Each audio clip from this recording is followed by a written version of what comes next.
ప్రియులారా, ప్రార్థన చేసుకుందాం. మహోన్నతుడా, పరిశుద్ధుడా, మీకు వందనాలు, స్తోత్రాలు. ప్రాతకాల ఆరాధన ద్వారా నిన్ను గణపరుస్తున్న ప్రతి కుటుంబాన్ని ఆశీర్వదించి నైనా ప్రతి ఒక్కరితో మీరు మాట్లాడి మీరు మహిమ పొందండి. యేసు ప్రభు వారి దివ్య నామమున వేడుకొనుచున్నాము తండ్రి, ఆమేన్.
ప్రియులారా, ప్రభు పెరట మీకు శుభాలు. జన్మదినాలు, వివాహ దినాలు జరుపుకుంటున్న కుటుంబాలకు యేసుక్రీస్తు ప్రభు పరిశుద్ధ నామమున పండు prince and sisters YouTube channel ద్వారా శుభాలు మేము తెలియజేస్తున్నాం. మీ కొరకు ప్రార్థన చేస్తూ ఉన్నా. ప్రియులారా, మీరంతా క్షేమంగా ఉన్నారు కదా? దేవునికి వందనాలు చెల్లిందాం. ఈ ప్రాతకాల ఆరాధన కొరకు ఏర్పాటు చేయబడిన పరిశుద్ధ లేఖనాన్ని కలిసి చదువుకుందాం. మత్తయి సువార్త 5వ అధ్యాయం 14వ వచనం. మీరు లోకమునకు వెలుగై ఉన్నారు. అవునండి, మీరు లోకానికి వెలుగై ఉన్నారు. దేవుని యొక్క వాక్యము వెలుగుతో లోకాన్ని పోలిస్తూ ఉన్నది. లోకస్తులను లోకము కొరకు ఓ ప్రశ్న వేస్తే లోకము ఏమయ్యిందంటే చీకటి, పాపము, మరణముతో నిండి ఉన్నది అని చెబుతాడు. అందుకనే భక్తుడు అంటాడు, గాఢాంధకారపు లోయలు, గడాంధకారపు లోయలలో లోకము సంచరిస్తూ ఉన్నది. కానీ భక్తుని యొక్క సాక్ష్యం ఏమంటుంది చెప్పండి? అవును, భయపడను, గాఢాంధకారపు లోయలలో సంచరించినను నేను భయపడను. ఎందుకు భయపడొద్దు? ఎందుకు భయపడటం లేదు? కాపరి అయిన యేసు ప్రభు యొక్క దుడ్డి కర్ర దండము నన్ను ఆదరిస్తుంది. ఆయన ఏ కాపరి? లోకానికి వెలుగిచ్చినటువంటి కాపరి, మనకు జీవమునిచ్చినటువంటి కాపరి, చీకటిలో నుండి వెలుగును ప్రత్యేకించినటువంటి కాపరి. ప్రియ దేవుని బిడ్డలారా, ఈ శ్రేష్టమైనటువంటి ఆరాధనలో ప్రభు అంటున్నాడు, మీరు లోకానికి వెలుగై ఉన్నారు. ఎవరు కూడా ఒకరికి చెందవలసినటువంటి గౌరవ ప్రభావాలు మరొకరికి అందుకుంటానికి, ఆపాదించటానికి లోకం ప్రయత్నించదు. ఎందుకంటే పోటీ తత్వాలు, నీకన్నా నేను గొప్పవాడని. కానీ ప్రభు తన ప్రేమ ఎంత ప్రేమ అంటే, తండ్రితో బిడ్డలు సమానమైనటువంటి వారముగా ఉండాలి, తనతో సహవాసము చేసేవారిగా ఉండాలి, తన అడుగు జాడలలో నడుచుకునేవారిగా ఉండాలి, తన బిడ్డలను చూస్తుంటున్నప్పుడు లోకములో ప్రకాశించేవారిగా ఉండాలి, తన బిడ్డలను చూస్తూ ఉంటున్నప్పుడు చీకటి సంబంధులైనటువంటి లోకస్తులు పారిపోయేవారిగా ఉండాలి. అందుకనే దేవుని యొక్క వాక్యం అంటుంది, మీరు భూ సంబంధులు కాదు. ప్రభు అంటున్నాడు తన బిడ్డలను, మనము భూ సంబంధులము కాదు, పరలోక సంబంధులము. ఎందుకు అంటే మన తండ్రి పరలోక సంబంధి. అందుకనే మీరు పైనున్న వాటినే వెతకండి, క్రీస్తుని వెతకండి. ఎంత గొప్ప దేవుడు! ఆయన వెలుగుతో భూలోకాన్ని నింపాడు. ఆయన బిడ్డల జీవితాలు వెలుగుతో ఆయన నింపుచూ ఉన్నాడు.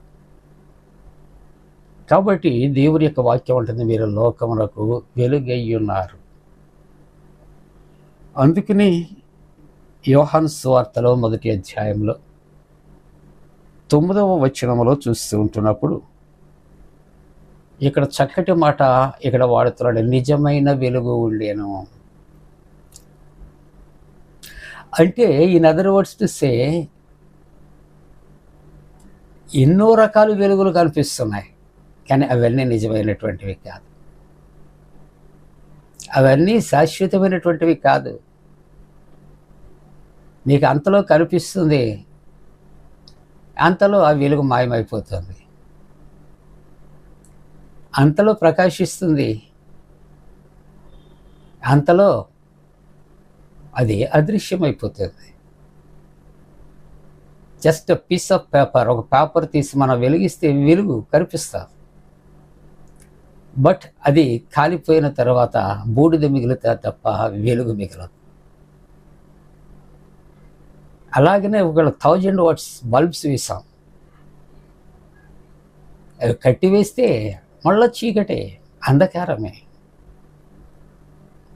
లోకంలో ఉన్నదంతా కూడా కృత్రిమమైనది, ఆర్టిఫిషియల్. కానీ నీవు నేను ఒక ప్రభువుని కలిగి ఉంటే జీవితం అంతా కూడా స్థిరమైన వెలుగు, స్థిరమైనటువంటి వెలుగు ప్రియులారా. ఆయనతో ఉన్నప్పుడు మన జీవితాలు ఎప్పుడు వెలుగులో ఉంటాయి, వెలిగించబడుతూ ఉంటాయి, మనం ప్రకాశిస్తూ ఉంటాం. ఒక టార్చ్ లైట్ మన మీద వేస్తే మన ముఖం ప్రకాశమానంగా ఉంటుంది.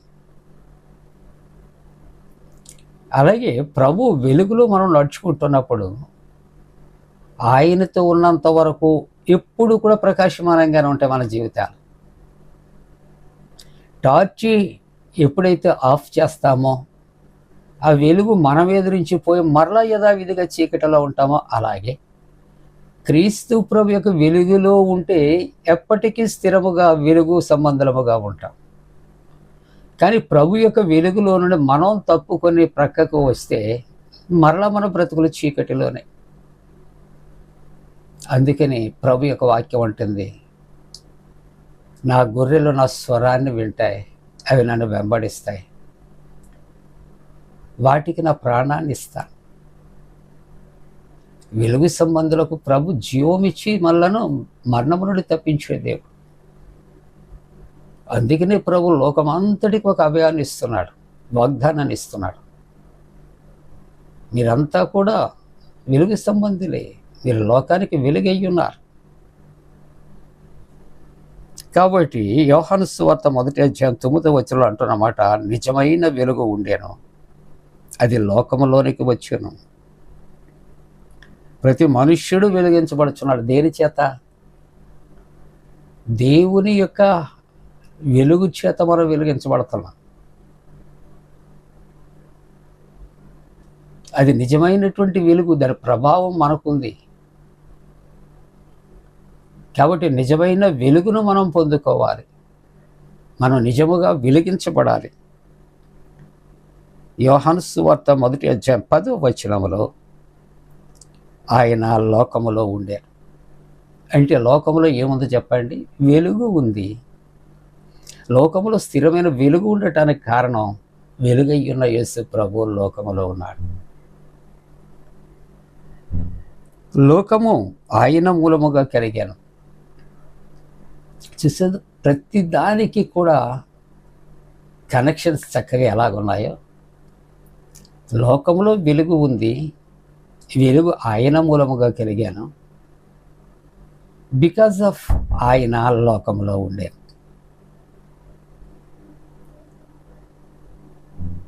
ఆయన మూలముగా లోకము కలిగాను. కానీ లోకము ఆయనను తెలుసుకొనలేదు. ఇంకా చీకటిలో ఉండటానికి కారణం ఏంటంటే, ఇంకా ఆయన్ని తెలుసుకోలేదట. అటవిక ప్రాంతాలకు వెళ్ళి, కొండ ప్రాంతాలకు వెళ్ళి కోకోకోలా డ్రింక్ ఉందంటే దాని కొరకు తెలిసిన ఆ కొండ జాతి వారు ఉన్నారు, అటవికులు ఉన్నారు. కానీ యేసు ప్రభువుని అడిగితే తెలియని వారు అనేక మంది ఉన్నారట. ఏమండి, ప్రభు ఎప్పుడో వస్తానన్నాడు, ఇంకా రాలేదేటని అనేక మంది ప్రశ్న. వస్తాడా? This is the question mark. వస్తాడు, ఇట్ మస్ట్. కానీ ఎందుకు ఆలస్యం చేస్తున్నాడు? Only the reason, the biblical reason is, ఇక్కడ ఆయన లోకములో ఉండేను, లోకము ఆయన మూలముగా కలిగిన, కానీ లోకము ఆయనను తెలుసుకోలేదు. ప్రభు ఎందుకు వచ్చారు అంటే, అందరూ అంతటను మారు మనసు పొందాలి, రక్షణ పొందాలి, ప్రతి మోకాలు వంగాలి, ప్రతి నాలుక స్తుతించాలి. ఇన్ని సంవత్సరాల నుండి ఇంత సువార్త ప్రకటిస్తున్నా ఇంకా ప్రభు రాలేదు అంటే, ఇంకా లోకస్తులము రక్షింపబడలేదు. ప్రభు వస్తే అనేక మందిని దేవుని రాజ్యానికి వెళ్ళలేం. కాబట్టి ఆయన అవకాశాన్ని ఇస్తూ ఉన్నాడు. అదే మాట అంటున్నాడు, ఆయన లోకములో ఉండేను, లోకము ఆయన మూలముగా కలిగిన, కానీ లోకము ఆయనను తెలుసుకోలేదు. చూసారా? ఆయన వెలుగు అని, ఆయన లోకములో ఉన్నాడని, లోకము ఆయన మూలముగా కలిగినని, ఆయన ద్వారానే పరలోక రాజ్యం ఇంకా తెలుసుకోలేదట. అందుకనే ప్రభు అంటున్నాడు, నేను లోకానికి వెలుగును, మీరు లోకానికి వెలుగై ఉండండి. అలాగ వెలిగించబడటానికి దేవుడు తన పరిశుద్ధాత్మ కూడిన మన పెమ్మిడిగా కుమరించరోగాక. ఆమేన్. ప్రార్థన. పరిశుద్ధుడా, మా జీవితాలు, మా బ్రతుకులు వెలిగించబడాలని మీరు సెలవిచ్చారు. జన్మదినాలు, వివాహ దినాలు జరుపుకుంటున్న కుటుంబాలను ఆశీర్వదించాడు. గల్ఫ్లో జరుగుతున్న యుద్ధ వివత్సవాలు దూరపరచాడు.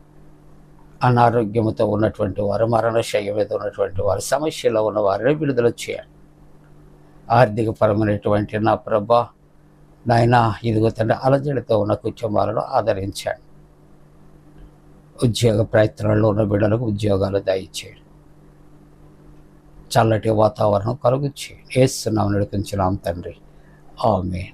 మన పరమ తండ్రి అయిన దేవుని యొక్క ప్రేమయు, ప్రభువైన యేసుక్రీస్తు ప్రభు కృపయు, పరిశుద్ధాత్మిక అన్యోన్య సహవాసం, ఆరాధనలు ప్రతి కుటుంబాల తోడును సంరక్షించి కాపాడును గాక.